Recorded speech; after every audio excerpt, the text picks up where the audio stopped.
امیر المومنین سیدنا فاروق اعظم رضی اللہ تعالیٰ عنہ کا دربار خلافت کھلا ہوا تھا، مقدمات پیش ہو رہے تھے، مظلوموں کی داد رسی کا سلسلہ جاری تھا کہ ناگاہ ایک خوبصورت نوجوان کو دو طاقتور آدمی پکڑے ہوئے لائے اور فریاد کی، امیر المومنین اس ظالم سے ہمارا حق دلوایا جائے، یہ ہمارے بوڑھے باپ کا قاتل ہے۔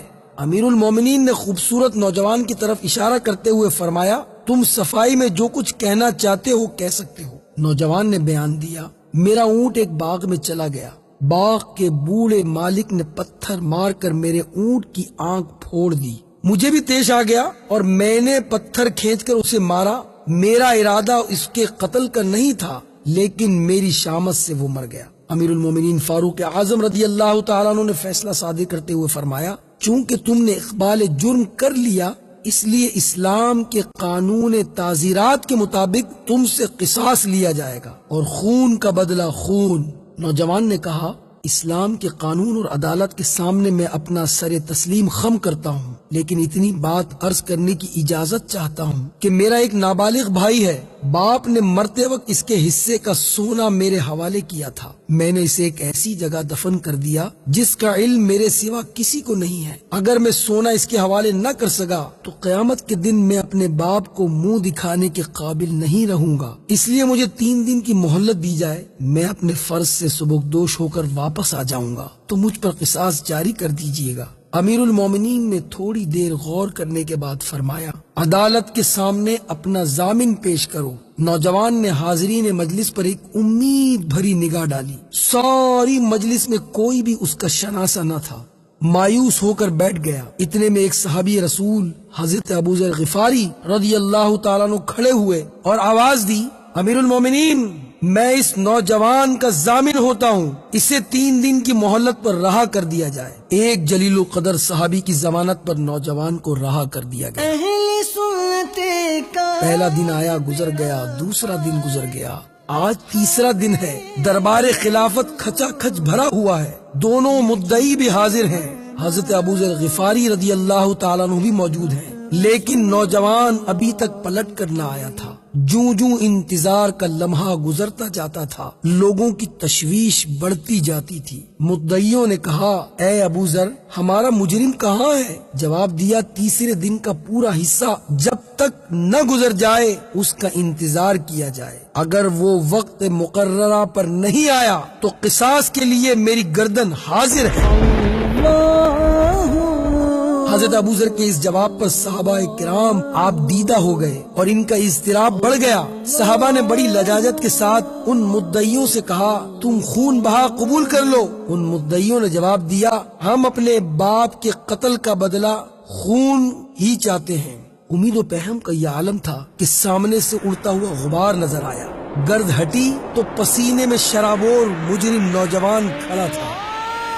تماشائیوں کی آنکھیں حیرت سے پھٹی کی پھٹی رہ گئیں۔ امیر المومنین نے نوجوان سے مخاطب ہو کر فرمایا، سزا تو تمہیں بعد میں دی جائے گی، پہلے ایک بات سنو، تمہیں 3 دن کی مہلت ملی، تمہارا پتہ نہ نشان کسی کو معلوم، نہ تم کسی کے یہاں شناسائی، سزائے موت سے بچنے کے لیے تم فرار بھی تو ہو سکتے تھے۔ نوجوان مجرم نے بھیگی پلکوں کے سائے میں کھڑے ہو کر جواب دیا، امیر المومنین میں فرار ہو کر کہاں جاتا، یہاں نہ سہی وہاں سزا ملتی، لیکن قیامت تک اسلام کے دشمن یہ تانا دیتے کہ محمد عربی صلی اللہ علیہ وسلم کے غلام عہد شکن ہوتے ہیں، اس لیے میں نے سوچا کہ زمین پر میرے خون کا دھبا چند دنوں کے بعد مٹ جائے گا، لیکن عہد شکنی کا دھبا اسلام کے دامن پر ہمیشہ کے لیے نمایاں رہے گا۔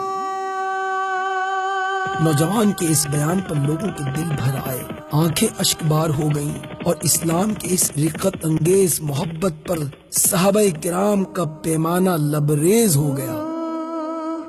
اب امیر المومنین حضرت ابوذر غفاری رضی اللہ تعالیٰ عنہ سے مخاطب تھے، اے ابوذر تم بغیر سوچے سمجھے ایک ایسے شخص کے ضامن کیسے بن گئے جس کی تم سے کوئی شناسائی نہیں تھی، نہ اس کا پتہ جانتے، نہ اس کا نشان جانتے، نہ اس کا قبیلہ جانتے، ایک راہگیر پردیسی کی سزائے موت کا بار تم نے اپنے سر پر لے کر کتنا المناک اقدام کیا تھا، اگر خدا نہ خواستہ وہ نہ آتا تو آج ابوذر کے ماتم میں مدینے کا کیا حال ہوتا۔ حضرت ابو ذر غفاری رضی اللہ تعالیٰ عنہ بےتاب ہو کر کھڑے ہو گئے. عرض کی امیر المومنین، ایک ابو ذر نہیں، 1000 ابو ذر مدنی سرکار کی ادائے رحمت پر قربان ہے. ایک غریب الوطن مجرم تاجدار کونین کے غلاموں کے درمیان کھڑا پناہ ڈھونڈ رہا تھا. اس کے چہرے کی افسردگی اور نگاہوں کی یاس مجھ سے دیکھی نہ گئی. میں نے سوچا وقت کا قافلہ گزر جائے گا، نشان قدم باقی رہے گا، کہیں آنے والی دنیا یہ نہ کہہ دے کہ محمد عربی صلی اللہ علیہ وسلم کے غلاموں میں اتنی بھی غم گساری کا جذبہ نہیں تھا کہ اپنے ایک بھائی کو 3 دن کے لیے پناہی دے دیتے.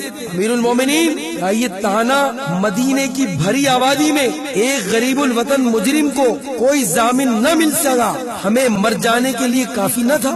ہم ضامن نہ ہوتے جب بھی آج ہماری موت کا دن تھا. حضرت ابو ذر غفاری رضی اللہ تعالیٰ عنہ جواب دے کر جو ہی بیٹھے وہ دونوں مدعی کھڑے ہو گئے اور کہنے لگے، امیر المومنین ہماری بھی سنیے. تاریخ اسلام کی شارع روشن کرنے میں ہم بھی کسی سے پیچھے نہیں رہنا چاہتے. ہم بھی یہ برداشت نہیں کر سکتے کہ آنے والا مورخ مدنی سرکار علیہ السلام کے غلاموں کو یہ تانا دے کہ ان میں اتنا بھی جذبہ رحم نہیں تھا کہ واپس لوٹ کر آنے والے مجرم کو معافی کر دیتے. یا امیر المومنین، گواہ رہیے کہ ہم اپنے باپ کے خون کا دعویٰ واپس لیتے ہیں اور دل کی اتھا گہرائی سے اپنے بھائی کو معاف کرتے ہیں. مدعی ابھی بیان دے ہی رہے تھے کہ عدالت فاروقی سے مبارکباد کا شور اٹھا. مبروک مبروک مبروک. ہر آنکھ آج خوشی سے پرنم تھی، ہر چہرہ شگفتہ تھا، ہر نظر مخمور تھی اور ہر دل گویا مسرت سے جھوم رہا تھا. لیکن وقت کا یہ کاروان یہ درد انگیز نظارہ دیکھ کر حیران تھا، حیرت میں دیکھتا ہی چلا گیا. اب وہ وقت پلٹ کر نہیں آ سکتا. مکی کو دونوں پیاروں کو سلام.